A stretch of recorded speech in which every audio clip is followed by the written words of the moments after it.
want to go on the other side. Problem is, the other side is so far away, I can't see it.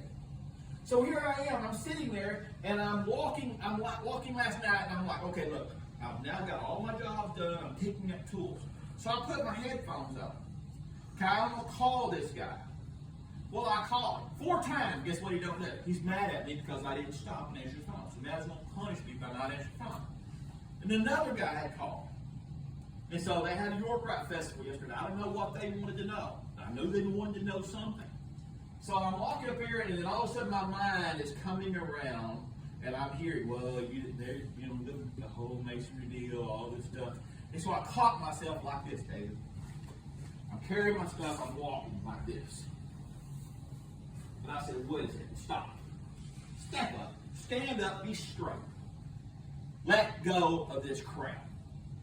Because you can be oppressed, you can be humbled, you can be bent over by all your troubles, and you end up walking around like this. We've all done it, haven't we? But there's a point that we got to straighten our backs up, David, and walk through it. Look at what you've been given. David, have you ever in your life had a better job than what you've got right now? So, now we take a look at this other word, the root word. Isn't it funny that anah, the thing, is to answer. Answer. To answer. Now, I'm going to change your perspective on this thing. Let's go to the word. The first letter is A-N. It means to see within. Remember, it represents the what? The eyes, how the eyes see within. It leads you to the center. And did you know something about the eyes? What do the eyes do when they go through the little lenses? They take a thing that is what?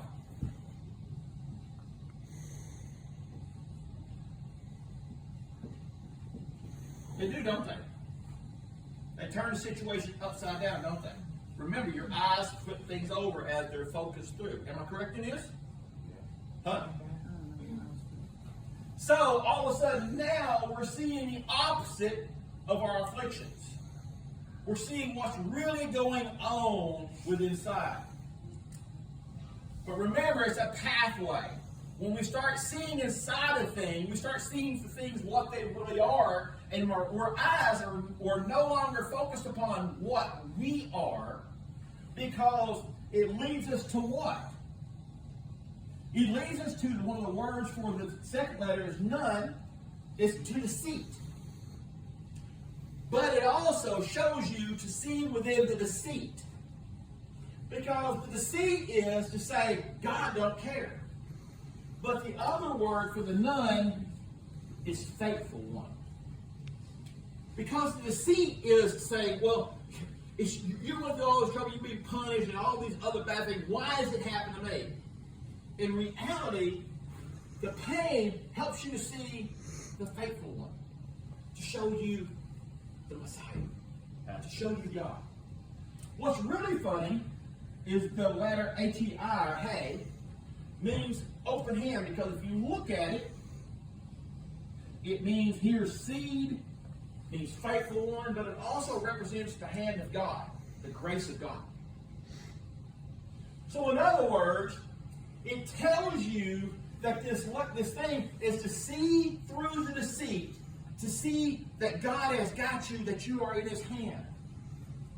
That nothing can happen to you outside of the will of God. Your troubles and your trials, He said, it is good that I was afflicted. Because He knew that God had him during his affliction. The deceit is that pain. Exactly. It's a deceit. It's a false. The pain is not a negative. The pain is a positive. You see this? And so here's this thing. If we look at this now, and all of a sudden now, the first thing we got, now that we see that this affliction is showing us the hand of God, because He says He only chastises those that He loves. He only rebukes those that He loves. And He says, before I was afflicted, I went astray. So the pain that we're going through is a pain from a Christian perspective, a child of God perspective, David. Your pain, your trouble, your trials, these things, this emotional conflict, it's because God has you in his hand, and Satan is doing everything he can to deceive you, to tell you that God doesn't have this. You got that? You see this? Now, we take this anah, and now it's to answer. In other words, when we go through our problem, we go through things, what is the first thing? Do you know what the most powerful weapon that we have in our arsenal is? What? Do you know what it is? What is it? Praise. Praise. Think about this thing. How impossible is it to praise God or sing? How impossible is it when all we focus on is our trouble? What does Satan hate the worst? Our praise. Because when it's easy to praise God, think about this, Scott. If you had a good job, you had money, man, a good car, you know, no problems, nothing in this world. It's easy to praise God, isn't it? Mountains and valleys. But when you're in them valleys, how hard is it? Did you know that's why? How do I say that praise is the most powerful weapon? Do you know who led the battle and the children of Israel when they went into battle? Who led? The horn blowers or what? Yeah, the musicians, the banner wavers, and all that. Imagine being in battle. All right, so here you are now. All right, you're sitting up there, and all of a sudden you see these guys coming. There's a story about when the Knights Templar, when they landed on this island, and what they did when they landed upon the island, the first thing they did was burn their boats. So they burnt their boats, and all of a sudden, coming out of the hills was the natives. And they're thinking they're coming down there to fight. You know what they did? They surrendered. The guy said, why did you surrender to us? He said, we knew we had no hope. He said, how did you know you had no hope? He said, because you did not have any plan of retreat. You burned your retreat. You burning them boats meant that you are there to stay. So imagine you're going into battle, Zeke, and all of a sudden you got this guy, you can see Artie coming out there with his tabourines and his caracas. He just singing and dancing, singing praises to God. What are you going to say? The thing is that if you're within that scope, you done heard about what these guys did. And they were the bravest ones. They met the oppressor. They knew that God was going to deliver them. They knew it.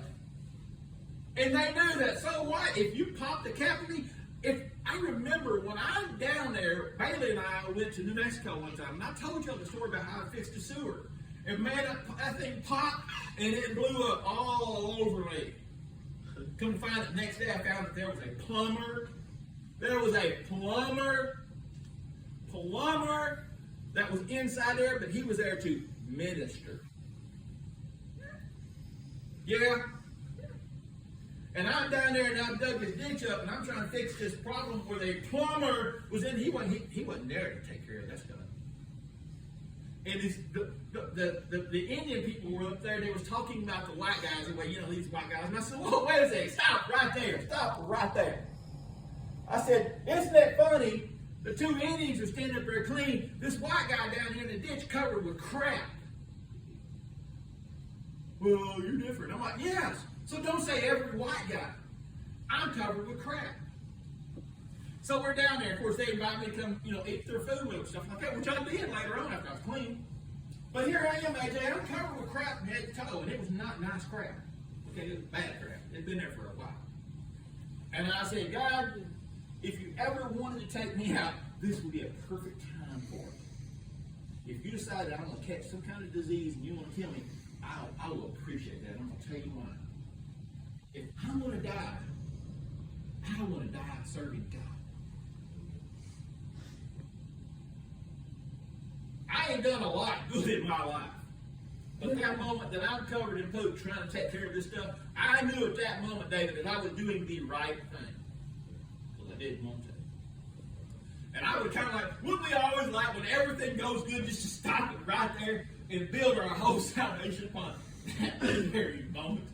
That'd been nice. Because, you know, I remember going to Africa.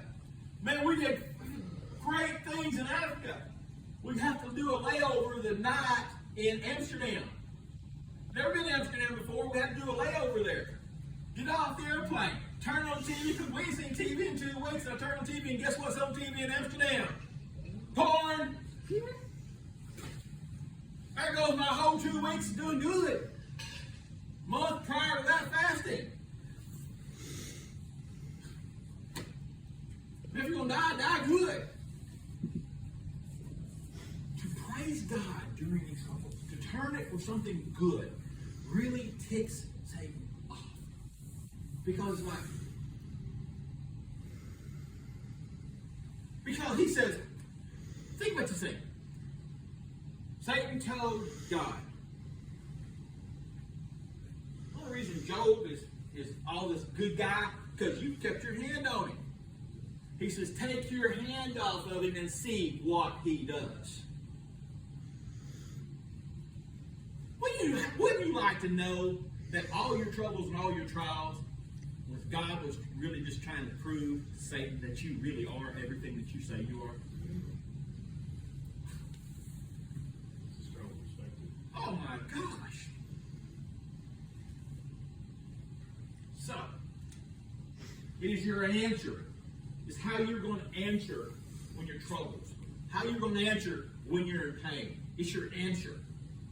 How do you respond when you're feeling depressed? How do you respond when you're feeling oppressed? How do you respond when you're under attack, when you're feeling sorry for yourself, when you're depressed, when you're lonely, when you're all these things? How do you respond? How do you testify? Think about it. When you're moping around there, when you're doing all these things, what's your testify? What's your testimony? But to sing. But the one I really dug the most is to dwell. Where are you going to dwell at?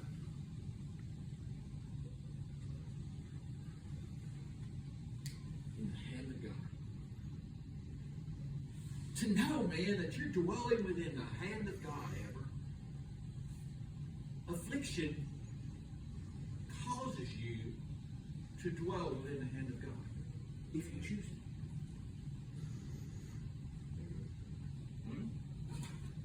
So what I've learned is that, yes, it hurts to have things taken away, to lose things. But that hurt causes me to understand where I went wrong, causes me to understand the real priorities, causes me to see what's real in my life, what really matters.